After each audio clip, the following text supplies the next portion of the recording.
Welcome in my YouTube channel. आज मैं आपको पढ़ाने वाला हूं कंप्यूटर क्लास। ठीक है, इससे पहले मैंने कंप्यूटर के ऊपर 3 वीडियो और बनाए हैं और उन तीनों ही वीडियो में मैंने ऑब्जेक्टिव टाइप क्वेश्चंस करवाए हैं। लेकिन आज के वीडियो में मैं ऑब्जेक्टिव टाइप नहीं करवाने वाला हूं, मैं कंप्यूटर के ऊपर कुछ थ्योरी बताऊँगा। ठीक है, तो इससे पहले अगर आप लोगों ने वो 3 वीडियो नहीं देखे तो उसको देख सकते हैं। और इसके अलावा आप लोग उन तीनों वीडियो के देखने के बाद अगर कोई क्वेश्चन आंसर अगर परफॉर्म करना चाहते हैं तो आप हमारे टेलीग्राम ग्रुप से जुड़ सकते हैं, और टेलीग्राम ग्रुप का जो लिंक है वो डिस्क्रिप्शन बॉक्स में नीचे गिवन है। और अगर वो लिंक वर्क नहीं करता है तो आप लोग मुझे मैसेज कीजिए। ठीक है, मैं आपको वो लिंक आपको दोबारा सेंड करूँगा, फिर आप वो टेस्ट दे सकते हैं। तो चलिए आज हम लोग क्लास स्टार्ट करते हैं। तो आज की क्लास में है देखिए क्या क्या हम लोग पढ़ेंगे। यहाँ पे देखिए एप्लीकेशन ऑफ कंप्यूटर। ठीक है, कंप्यूटर का यूज़ कहाँ होता है, main part of computer, CPU central processing unit पढ़ेंगे, इनपुट एंड आउटपुट डिवाइस पढ़ेंगे, टाइप्स ऑफ मेमोरीज पढ़ेंगे, ऑपरेटिंग सिस्टम और डिटेल्स ऑफ विंडो और इम्पॉर्टेंट पॉइंट्स ऑफ लिनक्स।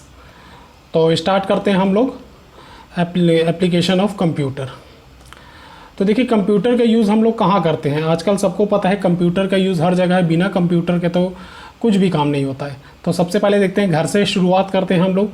तो घर में हम लोग कंप्यूटर कहाँ यूज़ करते हैं। देखिए कंप्यूटर का यूज़ हम लोग बिल पेमेंट के लिए करते हैं। ठीक है, बिल पेमेंट के लिए, सोशल मीडिया में हो रहा है, ट्यूशन में हो रहा है, इसके अलावा और भी बहुत हो रहा है। मैंने वो टॉपिक लिए हैं जो मुझे याद है।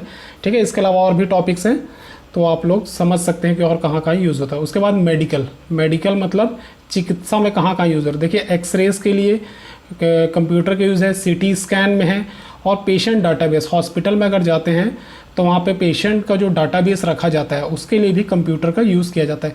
इसके अलावा बिलिंग सेक्शन में कंप्यूटर का यूज़ होता है बिल पेमेंट करने के लिए। ठीक है, मेडिकल स्टोर में यूज़ होता है। इसके अलावा एंटरटेनमेंट के लिए, देखिए एंटरटेनमेंट के लिए जो वॉचिंग मूवीज़ है। इसके अलावा और है एक गेम्स का है, गेम्स मैंने यहाँ मेंशन नहीं किया हुआ, एक गेम्स भी है जिसका बहुत ज़्यादा यूज़ किया जाता है। और आजकल तो बहुत ज़्यादा लॉकडाउन में हर कोई गेम्स खेलना चाहता है। ठीक है, तो कौन सा गेम्स आप खेलते हैं कमेंट्स करके बता सकते हैं। हालांकि मैं गेम्स नहीं खेलता हूँ क्योंकि मुझे नहीं पता कौन कौन सा गेम्स होता है। ओके, नेक्स्ट है एजुकेशन। एजुकेशन में क्या क्या होता है। एजुकेशन में देखो क्या लिखा जा सकता है, ऑनलाइन क्लासेस जो आजकल बहुत ज़्यादा चल रहा है कि ऑनलाइन क्लासेस लिया जा रहा है, और ई बुक्स। ठीक है, ऑनलाइन एग्ज़ाम, आजकल तो ऑनलाइन एग्ज़ाम लिया जा रहा है। ठीक है, बच्चों को एग्ज़ाम भेज दिया जाता है और उसके बाद वो लोग एग्ज़ाम देते हैं। नेक्स्ट है गवर्नमेंट में कहाँ कहाँ यूज़ होता है। गवर्नमेंट में देखिए डिफेंस सबसे ज़्यादा, डिफेंस में सबसे ज़्यादा यूज़ होता है। मिसाइल लॉन्च के लिए हम लोग यूज़ करते हैं इनफैक्ट, और सैटेलाइट लॉन्च के लिए भी कंप्यूटर का यूज़ किया जाता है। नेक्स्ट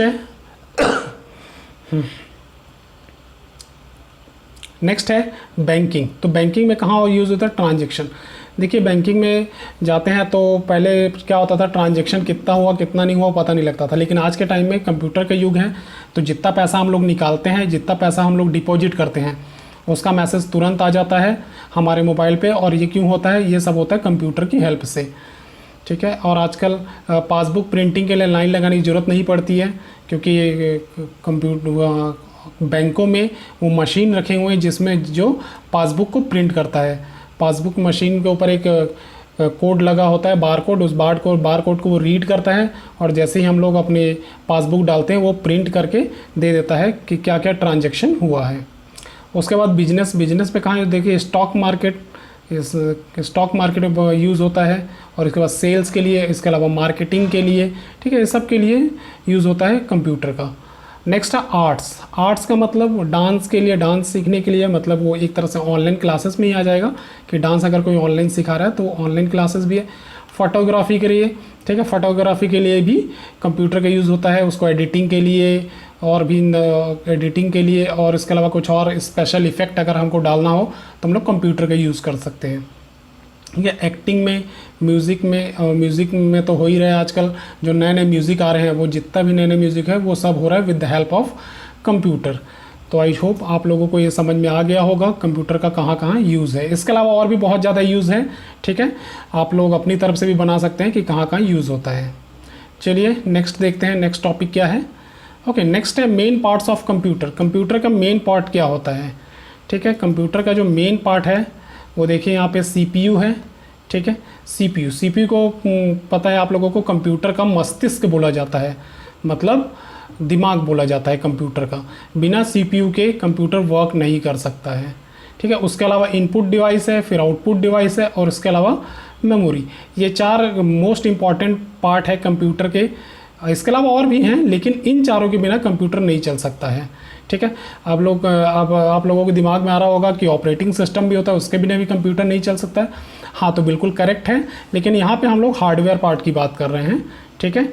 सीपीयू को कंप्यूटर का मस्तिष्क बोला जाता है, तो ऑपरेटिंग सिस्टम को कंप्यूटर का दिल बोला जाता है, ठीक है।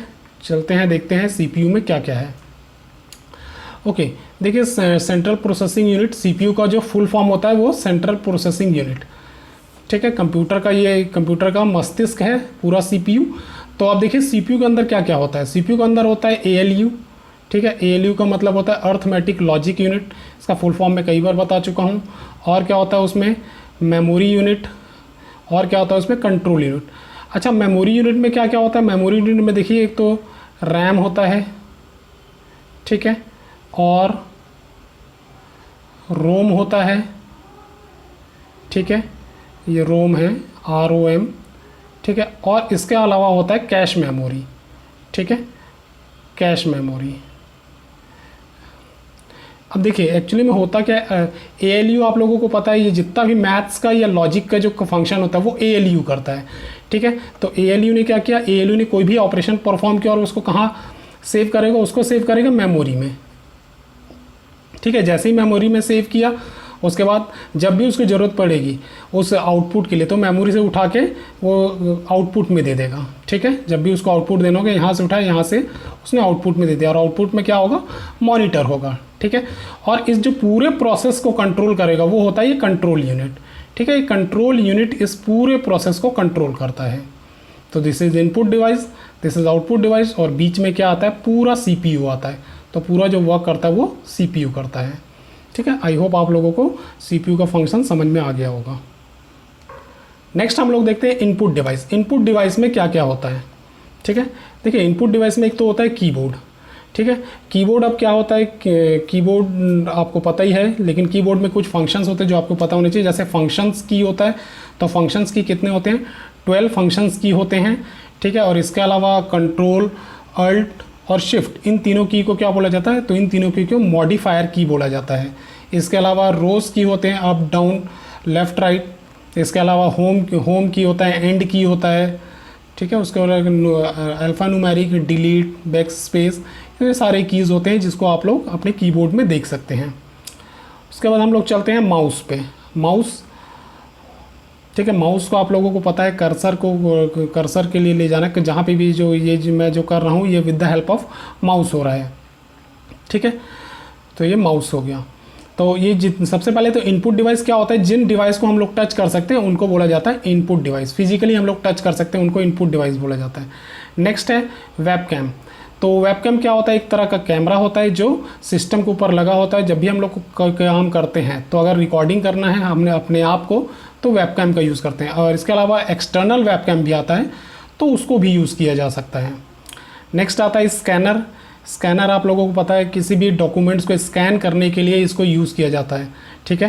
तो ये भी एक इनपुट डिवाइस है। उसके बाद आता है जॉयस्टिक। जॉयस्टिक का यूज़ होता है मतलब गेम वेम खेलने के लिए, तो ये भी एक इनपुट डिवाइस है, क्योंकि इसके थ्रू हम लोग इनपुट देते हैं कंप्यूटर को। माइक्रोफोन, माइक्रोफोन भी एक इनपुट डिवाइस है, क्योंकि इसके थ्रू हम लोग इनपुट देते हैं माइक के थ्रू, कुछ भी बोलते हैं। जैसे अभी मैं बोल रहा हूँ तो रिकॉर्ड जो हो रहा है वो माइक्रोफोन से हो रहा है। नेक्स्ट है बार कोड रीडर। एक्चुअली में बार कोड रीडर क्या होता है, जब भी हम लोग कभी शॉपिंग करने के लिए जाते हैं, जैसे सुपर मार्केट जाते हैं, तो वहाँ पे कोई सामान लेते हैं, तो उसके बार को जो बार कोड को रीड करता है और उसका प्राइस तुरंत उसके बिलिंग में आ जाता है, ठीक है। तो वो होता है with the help of bar code reader. उसके बाद है नेक्स्ट ऑप्टिकल कैरेक्टर रीडर, ठीक है। OCR क्या होता है, ऑप्टिकल कैरेक्टर रीडर। ये क्या होता है, जो हाथ से जो डाटा लिखा होता है उसको ये कन्वर्ट कर देता है ASCII कोड में, ठीक है। ASCII कोड में कन्वर्ट करता है, मतलब ASCII कोड, इस कोड में कन्वर्ट कर देता है कौन, OCR। और इसको याद रखिए 7 बिट का होता है, ठीक है। मैंने प्रीवियस वीडियो में बताया हुआ है इसको बहुत अच्छे से, अगर आप लोग नहीं देखें तो उसको देख सकते हैं। 7 बिट का होता है ASCII कोड। उसके बाद नेक्स्ट है ट्रैक बॉल, ठीक है। ट्रैक बॉल भी इनपुट डिवाइस है।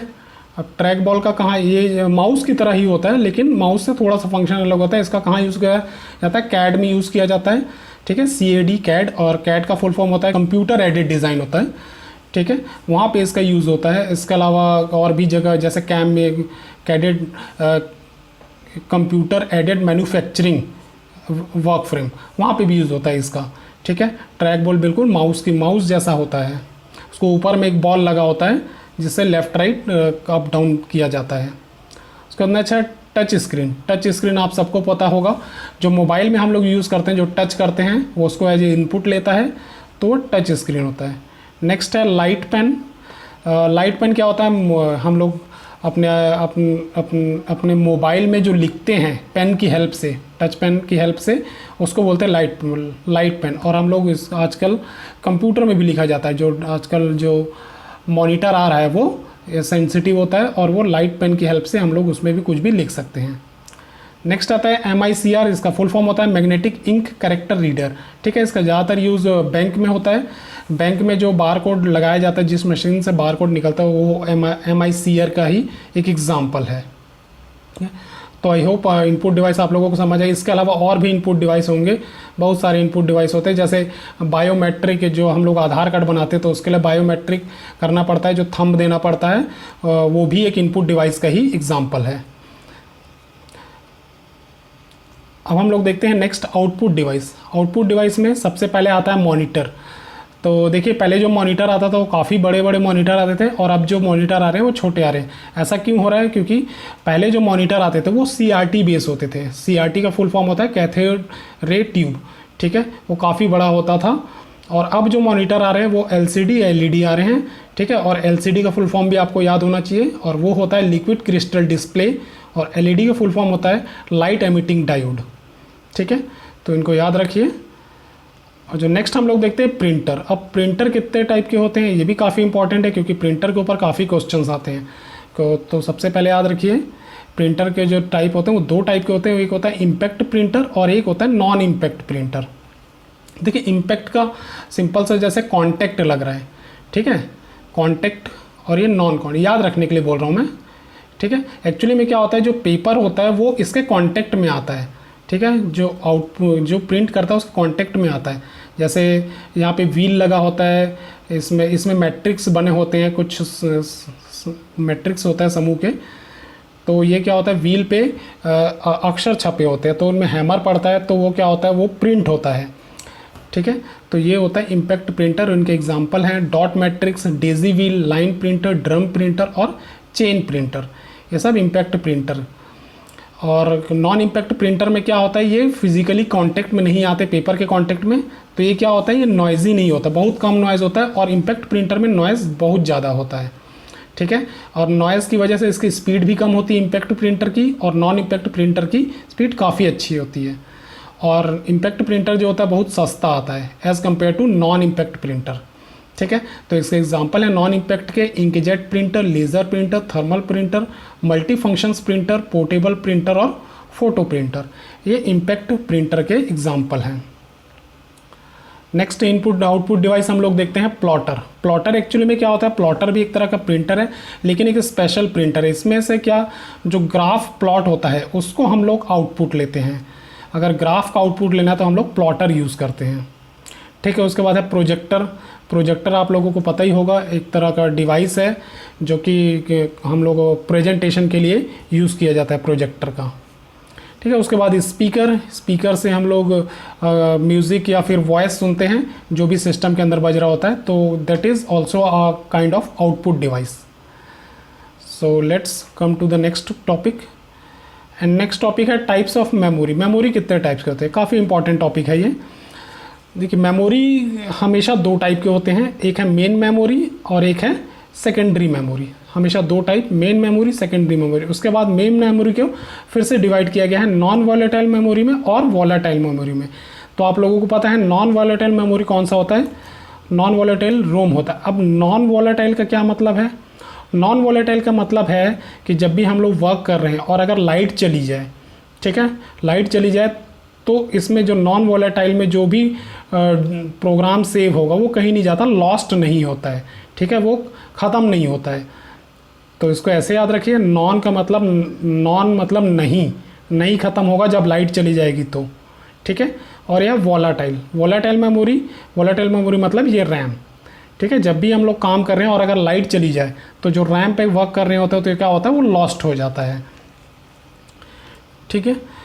तो उसके बाद देखिए, अच्छा, नॉन वॉलेटाइल मेमोरी में और कौन कौन सा होता है? ये होता है ई प्रोम।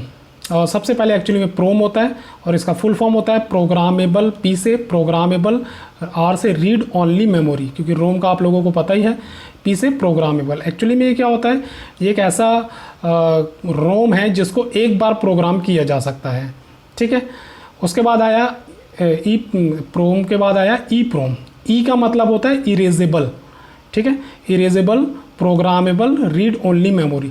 एक्चुअली इसको क्या, इस प्रोम को हम लोग प्रोग्राम नहीं कर सकते थे, लेकिन ई प्रोम को हम लोग इरेज करके प्रोग्राम कर सकते हैं। एक्चुअली हम लोग नहीं कर सकते, उसको मैन्युफैक्चरर को भेजना पड़ता है प्रोग्राम करने के लिए। तो इसमें क्या होता है, ई प्रोम में एक अल्ट्रावायलेट रेज को पास किया जाता है चिप में से, और इसके बाद वो इरेज हो जाता है और उसके बाद दोबारा से लिखा जा सकता है, ठीक है। उसके बाद लेकिन इसमें प्रॉब्लम क्या होता था, अगर इसको इरेज करके फिर से अगर लिखवाना हो तो उसको मैन्युफैक्चरर के पास भेजना पड़ता है, जो कि काफ़ी टाइम कंज्यूमिंग और काफ़ी कॉस्टली होता है। तो उससे बचने के लिए बनाया गया ये वाला जो है EEPRO में। ई का मतलब है इलेक्ट्रिसिटी, ई से इरेजेबल, पी से programmable, read only memory. Electricity, erasable, programmable, read only memory. इसमें क्या होता है, इलेक्ट्रिसिटी को पास करके रोम को हम लोग दोबारा लिख सकते हैं, ठीक है। तो जो मैन्युफैक्चरर के पास भेजने की जो प्रॉब्लम थी वो इससे सॉल्व हो गया था, ठीक है। This is electrically erasable programming read only memory, ठीक है। तो आई होप आपको नॉन वॉलेटाइल मेमोरी ये पूरा समझ में आ गया होगा, ठीक है। अब हम लोग चलते हैं नेक्स्ट रैम की तरफ। रैम को क्या बोला जाता है? This is volatile memory. मैं पहले ही बता चुका हूँ वॉलेटाइल क्यों बोलते हैं, क्योंकि जैसे ही हम लोग वर्क कर रहे हैं और अगर लाइट चली जाए तो ये क्या होगा कि ये इसमें जितना भी डाटा रहेगा वो सारा लॉस्ट हो जाएगा, ठीक है। इसको आगे डिवाइड किया गया है एस रैम। एस रैम का मतलब होता है static read only, static random access memory, ठीक है। और उसके बाद इसमें क्या होता है, इसकी स्पीड बहुत अच्छी होती है static read random access memory की, ठीक है। एक्चुअली में क्या होता है, फ्लिप फ्लॉप से बने होते हैं तो इसकी स्पीड काफ़ी अच्छी होती है। उसके बाद होता है डी रैम। डी से मतलब होता है डायनामिक, रैम का मतलब सेम है, रैंडम एक्सेस मेमोरी, ये होता है डायनामिक। एक्चुअली ये क्या होता है, बहुत जल्दी जल्दी रिफ़्रेश होता है, ठीक है, बहुत जल्दी जल्दी रिफ़्रेश होता है। इसकी वजह से क्या होता है, इसका स्पीड स्लो होता है। अगर आपको पूछा जाए एस रैम और डी रैम में से किसकी स्पीड स्लो है तो आप लिखोगे डी रैम। डी रैम की स्पीड स्लो होती है और एस रैम की स्पीड फास्ट होती है। उसके बाद आता है S D RAM. S D का मतलब होता है, एस का मतलब होता है सिंक्रोनाइज, डी से डायनामिक और रैम का वही है और जो था रैंडम एक्सेस मेमोरी, ठीक है। और उसके बाद आता है वी रैम। वी का मतलब होता है वॉलेटाइल रैंडम एक्सेस मेमोरी। इसका नेटवर्क डिवाइस में as a hard disk use किया जाता है वी रैम का, ठीक है। तो आई होप आप लोगों को मेन मेमोरी का कॉन्सेप्ट आपको इसको आ गया होगा। नेक्स्ट है सेकेंडरी मेमोरी। सेकेंडरी मेमोरी में क्या होता है, एक तो आता है हार्ड डिस्क, ठीक है, हार्ड डिस्क जो कंप्यूटर में लगा होता है। उसके बाद आता है मैग्नेटिक टेप, ठीक है। मैग्नेटिक टेप एक्चुअली में सेकेंडरी मेमोरी वहाँ यूज़ किया, उन इन्फॉर्मेशन को स्टोर करने के लिए किया जाता है जिन इन्फॉर्मेशन की हमको बार बार ज़रूरत नहीं पड़ती है, ठीक है, या फिर ज़रूरत पड़ती है तो हम लोग मतलब बार बार हम लोग उसको यूज़ नहीं करते हैं, फ्रीक्वेंटली यूज़ नहीं करते हैं, तो उसके लिए हम लोग सेकेंडरी मेमोरी यूज़ करते हैं। तो ये होता है मैग्नेटिक टेप। मैग्नेटिक टेप जो पुराने टाइम में आता था वो है, इस टाइप के बने होते थे, ठीक है, ऐसे दो व्हील होते थे ऐसे और ऐसे, और इसमें एक वो मैग्नेटिक टेप ऐसे चलता रहता था, ठीक है। तो ये भी रीड राइट होता था, रीड भी कर सकते थे और राइट भी कर सकते थे। उसके बाद आया CD रोम, ठीक है। एक्चुअली में पहले CD आया था, सिंपल CD, तो CD का क्या मतलब था, कॉम्पैक्ट डिस्क। उसके बाद लेकिन CD को क्या था, उसको हम लोग सिर्फ एक बार प्रोग्राम कर सकते थे, उसको दोबारा राइट नहीं कर सकते थे। तो तब आया उसके बाद CD रोम। अब इसको क्या कर सकते हैं, इसको रीड भी कर सकते हैं और राइट भी कर सकते हैं। फ्लॉपी डिस्क को हम लोग रीड कर सकते हैं लेकिन राइट नहीं कर सकते। लेकिन उसके बाद फ्लॉपी डिस्क भी चेंज किया गया और वो भी ऐसे आने लगे जिसको राइट भी कर सकें। उसके बाद नेक्स्ट है पेन ड्राइव। पेन ड्राइव तो आप सबको पता ही होगा, जिसको हम लोग रीड भी कर सकते हैं और राइट भी कर सकते हैं। और उसके बाद DVD क्या है, DVD को भी ये भी पहले ओनली रीडेबल था, लेकिन अब ये रीड और राइट दोनों आता है। अच्छा, DVD का फुल फॉर्म होता है डिजिटल वर्साटाइल डिस्क। कई बार इसका फुल फॉर्म पूछ लिया जाता है, तो DVD का फुल फॉर्म याद रखिए, डिजिटल वर्साटाइल डिस्क। तो ये हो गया सेकेंडरी मेमोरी का पूरा कंप्लीट, ठीक है। आई होप आप लोगों को समझ में आ गया होगा। अब हम लोग चलते हैं नेक्स्ट में। नेक्स्ट है ऑपरेटिंग सिस्टम। ऑपरेटिंग सिस्टम क्या होते हैं, तो मैंने एक बनाया हुआ है, देखिए क्या होता है। ऑपरेटिंग सिस्टम एक तरह का एक लिंक होता है जो कंप्यूटर यूजर और मशीन के बीच में, ठीक है। जैसे मशीन है और कंप्यूटर यूजर जो वर्क कर रहा है, उसके बीच में जो इंटरेक्शन होगा या फिर डाटा को लाने ले जाने का काम होगा, वो कौन करेगा, ऑपरेटिंग सिस्टम करता है। तो देख सकते हैं ऑपरेटिंग सिस्टम एक तरह का बॉस है, ठीक है। ऑपरेटिंग सिस्टम एक तरह का बॉस है जो खुद भी काम नहीं करता है, लेकिन उसके बिना कोई काम भी नहीं चलता है, ठीक है ना। जैसे ऑफिस में बॉस होता है, तो वैसे तो सबको यही लगता है कि बॉस काम नहीं करता है और उसके बिना भी काम चल रहा है, लेकिन ऐसा नहीं होता है, वो बॉस काम करता है। सेम वर्क ऑपरेटिंग सिस्टम का है, जो ऐसा लगता है कि ये कुछ नहीं कर रहा है, लेकिन अगर ऑपरेटिंग सिस्टम कुछ नहीं करेगा तो फिर कुछ नहीं हो सकता, ठीक है। फिर सिस्टम में कोई काम नहीं कर सकते, क्योंकि मैंने बताया था ऑपरेटिंग सिस्टम कंप्यूटर का दिल होता है, तो और दिल के बिना कोई काम नहीं होता, ठीक है। किसी भी कंप्यूटर को काम करने के लिए हार्डवेयर और सॉफ्टवेयर चाहिए, और इनको मैनेज करना ही ऑपरेटिंग सिस्टम का काम है, ठीक है। सॉफ्टवेयर और हार्डवेयर चाहिए काम करने के लिए, और इसको मैनेज करना ऑपरेटिंग सिस्टम का काम है। इसके अलावा इनपुट आउटपुट मेमोरी और CPU को भी मैनेज करता है, ठीक है। तो जैसे कि इनपुट आउटपुट हार्डवेयर और सॉफ्टवेयर को मैनेज किया, और वैसे ही इनपुट आउटपुट मेमोरी और CPU को भी मैनेज करता है। तो हम कह सकते हैं कि ऑपरेटिंग सिस्टम जो एक मैनेजर की तरह वर्क करता है, जो सबको मैनेज कर रहा है। नेक्स्ट है टाइप्स ऑफ ऑपरेटिंग सिस्टम। ये ऑपरेटिंग सिस्टम के कुछ टाइप्स हैं, ठीक है। जैसे सिंपल बैच सिस्टम, ये multi programming batch system, multi processor system, desktop system, distributed operating system, cluster system, real time operating system और हैंडहेल्ड सिस्टम। तो ये ऑपरेटिंग सिस्टम के कुछ टाइप्स हैं, इसको आप लोग याद कर सकते हैं। नेक्स्ट हम लोग देखते हैं examples of operating system. Operating system के क्या क्या एग्जाम्पल्स हैं, तो देखिए ऑपरेटिंग सिस्टम का जो सबसे अच्छा एग्जाम्पल है वो विंडोज़ है, ठीक है। उसके अलावा एंड्रॉयड है, iOS है, ठीक है। उसके बाद मैक OS है, और उसके बाद लिनक्स है। देखिए तो मैं यहाँ पे हम लोग विंडो और लिनक्स के बारे में तो बताऊंगा मैं डिटेल से, लेकिन एंड्रॉयड के बारे में हम लोग अभी देख लेते हैं। एंड्रॉयड जो होता है वो फ़ोन पे वर्क करता है, ठीक है।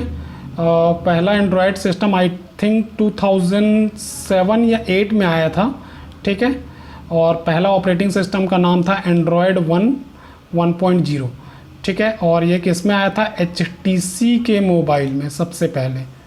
HTC के मोबाइल में एंड्रॉयड 1 आया था, ठीक है। iOS क्या होता है, iOS जो आईफोन का जो सॉफ्टवेयर है, ठीक है, आईफोन का जो ऑपरेटिंग सिस्टम है उसमें वर्क करता है iOS, ठीक है। तो इसके बारे में तो मैंने नहीं देखा है कि इसके कितने वर्जन अभी तक आ चुके हैं, ठीक है। इसको आप लोग चाहे तो देख सकते हैं। और मैक ऑपरेटिंग सिस्टम, ये आप लोगों को पता है कि एप्पल के लैपटॉप में वर्क किया जाता है, तो वहाँ पे मैक ऑपरेटिंग सिस्टम यूज़ करते हैं, ठीक है। अब हम लोग देखते हैं विंडो को थोड़ा डीप में समझ लेते हैं क्योंकि ये ज़रूरी है, और लिनक्स को। तो देखिए विंडो का जो सबसे पहला आया था वो डॉस आया था, ठीक है, 1990s में। और ये क्या था, सिंगल यूज़र था, ठीक है। जो डॉस आया था वो सिंगल यूज़र था, एक बार में एक ही यूज़र वर्क करता था। उसके बाद विंडोज़ 1.0 से 3.11 90s के टाइम आए थे, और इसमें क्या था, ग्राफिक सेल्स था, और वर्चुअल मेमोरी को इसी विंडो के जब आविष्कार हुआ तो उसी टाइम वर्चुअल मेमोरी का कॉन्सेप्ट लिया गया, ठीक है। उसके बाद आया था विंडो NT 3.1, ठीक है, विंडो NT 3.1 1993 में। ये एक्चुअली मेरे को ऊपर लिखना चाहिए था, मैंने नीचे लिख दिया, ठीक है। और ये क्या था, 30 बिट ऑपरेटिंग सिस्टम था। कौन सा, विंडो NT 3.1। उसके बाद जो नेक्स्ट आया था वो था विंडो 95। विंडो 95 आया था 95 में, और इसमें पहली बार स्टार्ट मेन्यू को, टास्क बार को और विंडो एक्सप्लोरर को ऐड किया गया। तो याद रखिए हमेशा स्टार्ट मेन्यू, टास्क बार और विंडो एक्सप्लोरर को। उसके बाद नेक्स्ट आया विंडो 98, और विंडो 98 से ही, 98 में ही हुआ था। और यहाँ पे USB को सपोर्ट मिला सबसे फर्स्ट टाइम, 98 ने USB को सपोर्ट किया। और यहाँ पे पहली बार विंडो मीडिया प्लेयर को भी इंस्टॉल किया गया, इनबिल्ट आने लगा था ये विंडो के साथ। उसके बाद जो नेक्स्ट होता है विंडो ME। यहाँ पे ME का फुल फॉर्म पूछा जा सकता है। ME का क्या मतलब है, ME का मतलब होता है मिलेनियम एडिशन, ठीक है, मिलेनियम एडिशन होता है। और 2000 और 2000 में ही 2000 के नाम से एक विंडोज़ सर्वर 2000 भी आया था, ठीक है। तो मैं अभी सर्वर के बारे में नहीं बता रहा हूँ, मैं सिर्फ विंडोज़ के बारे में बता रहा हूँ। तो ये last DOS based operating system था, कौन सा, ME। एग्जाम क्वेश्चन अगर आता है कि लास्ट DOS बेस्ड और लास्ट ऑपरेटिंग सिस्टम कौन था, तो वो होगा विंडो ME। उसके बाद नेक्स्ट विंडो आता है विंडो XP, ठीक है। और ये कब आया था, 2001 में। ये जो ईयर्स है ये आगे पीछे हो सकते हैं, क्योंकि उनके वर्जन बीच बीच में थोड़ा बहुत इम्प्रूव हो गया, कुछ आगे पीछे हुए हैं, ठीक है। तो इन पे ईयर्स बहुत ज़्यादा एग्जैक्टली नहीं हो सकता ये, तो आप लोग देख लीजिए कि कौन से ईयर पे क्या है, ठीक है। लेकिन इसके आसपास ही है, ठीक है। जो भी एक्सपेरिमेंट हुआ है, जो पब्लिक को दिया गया है कि इस दिन ये लॉन्च हुआ है, तो वो आसपास ही है डेट, ठीक है। और ये क्या है, मोर यूज़र फ्रेंडली थे विंडो XP। यहाँ पे अपडेट मीडिया प्लेयर को अपडेट किया गया, और इंटरनेट एक्सप्लोरर को अपडेट किया गया यहाँ पे XP में, ठीक है। और इसके वर्जन कौन कौन से थे, होम वर्जन आया था, प्रोफेशनल वर्जन आया था, एम्बेडेड वर्जन था, और क्या था, मीडिया सेंटर एडिशन MCE, ठीक है। ये 4 वर्जन याद रखिए, home, professional, embedded and media centre. और ये 60 बिट एडिशन में भी आया था, सॉरी 64 बिट एडिशन में आया था, क्योंकि अब तो जितने भी विंडो आ रहे हैं वो सभी 32 और 64 बिट में आ रहे हैं। तो जो विंडो XP था वो सबसे पहले आया था 64 बिट एडिशन में। ओके, नेक्स्ट देखते हैं इसमें। नेक्स्ट है विस्टा भी एक विंडो था माइक्रोसॉफ्ट ऑफिस का, सॉरी माइक्रोसॉफ्ट वर्ड, माइक्रोसॉफ्ट का विस्टा। जितने भी मैं विंडो बता रहा हूँ ये सब माइक्रोसॉफ्ट का है, ठीक है। तो विस्टा कब आया, 2006 में। और इसमें सबसे ज़्यादा सिक्योरिटी पे ध्यान दिया गया, सिक्योरिटी अगेंस्ट कंप्यूटर वायरस, ठीक है। और इसमें यूज़र अकाउंट कंट्रोल दिया गया, ठीक है। जो हम लॉगिन करते हैं तो पहले ऊपर जो पासवर्ड डालना पड़ता है वो कहाँ से आया था, वो विस्टा से स्टार्ट हुआ था। और इसका एडिशन कौन कौन सा था, इसका एडिशन था starter, home basic, home premium, business और इंटरप्राइज, ठीक है। ये विस्टा के एडिशन थे। उसके बाद जो नेक्स्ट आया था वो था विंडोज 7, ठीक है। विंडोज 7 आया था 2009 में, और ये फास्ट बूटिंग था। पहले क्या था, अगर आप लोग चलाए होंगे XP या विस्टा, तो उसको स्टार्ट होने में काफ़ी टाइम लगता था, ठीक है। तो विंडोज 7 में उस प्रॉब्लम को दूर किया गया, और अब उसके बाद फास्ट बूटिंग होने लगा। विस्टा एक ऐसा विंडो था जो कि ज़्यादा नहीं चला, इसके काफ़ी बुराई हुई थी इसकी विस्टा की, ठीक है। तो इसका ध्यान रखिए, विस्टा को ज़्यादा यूज़ किया भी नहीं है लोगों ने। अब हम विंडोज 7 को बता रहा था मैं।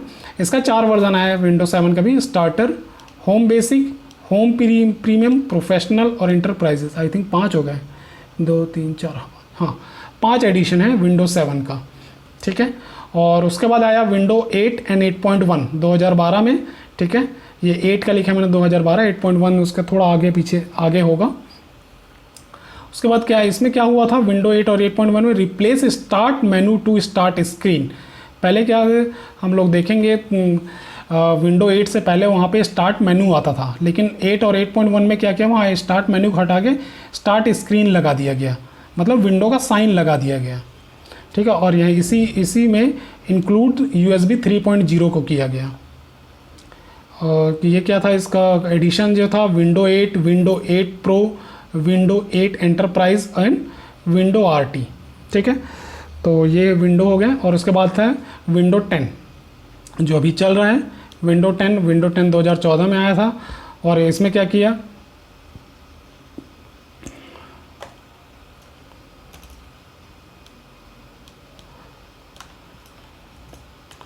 ओके हम लोग देखते हैं विंडो 10 कब आया, 2014 में आया। और इसमें क्या किया था, अगेन स्टार्ट मेनू, ठीक है, यहाँ पे रिप्लेस कर दिया था स्टार्ट स्क्रीन से, और इसमें क्या किया, अगेन स्टार्ट मेनू को इंस्टॉल किया गया। और इसमें एक नया ब्राउज़र दिया गया जिसका नाम था MS Edge। कई बार क्वेश्चन पूछा जाता है कि MS Edge कौन से विंडो के साथ दिया गया, तो वो है विंडो 10, या फिर ऐसे ही पूछा जा सकता है विंडो 10 में कौन सा नया ब्राउज़र दिया गया, तो उसका आंसर होगा MS Edge। तो ये हो गया पूरा माइक्रोसॉफ्ट के बारे में। ठीक है, अब हम लोग आगे चलते हैं। नेक्स्ट है लिनक्स के बारे में कुछ पॉइंट्स है जो मैं आपको बताने वाला हूँ। लिनक्स के देखिए, सबसे पहले क्या होता है, लिनक्स एक ऑपरेटिंग सिस्टम है, किसका है, यूनिक्स का वर्जन है। ठीक है, यह एक ओपन सोर्स ऑपरेटिंग सिस्टम है, ध्यान रखिए क्योंकि ओपन सोर्स पूछा जाता है इसमें से, तो याद रखिए लिनक्स जो है वो सबसे पहले यूनिक्स का वर्जन है और ये एक ओपन सोर्स ऑपरेटिंग सिस्टम है। लिनक्स बहुत ही पोर्टेबल है ऑपरेटिंग सिस्टम। पोर्टेबल का मतलब क्या होता है, अलग अलग जितने भी हार्डवेयर हैं उनके साथ वो सपोर्ट करता है, उनको अच्छे से वर्क करता है। ठीक है, और लिनक्स का दूसरा क्या है, लिनक्स को सिक्योर माना जाता है। ठीक है, क्योंकि ये पासवर्ड प्रोवाइड करता है और ऑथेंटिकेट तभी करता है जब पासवर्ड मैच होता है। और उसके बाद जो नेक्स्ट है, लिनक्स एक मल्टी यूज़र ऑपरेटिंग सिस्टम है। एक ही टाइम पे बहुत सारे यूज़र इसके रिसोर्सेज को इस्तेमाल कर सकते हैं। इस तरह से जैसे मेमोरी या रैम, जैसे एक ही रैम या मेमोरी है तो बहुत सारे यूज़र जो कि लिनक्स यूज़ कर रहे हैं वो उस मेमोरी या रैम को यूज़ कर सकते हैं। तो okay friends, this is all about the today's class. I hope आप लोगों को क्लास अच्छा लगा होगा, समझ में आया होगा। आप लोग वीडियो लाइक कीजिए।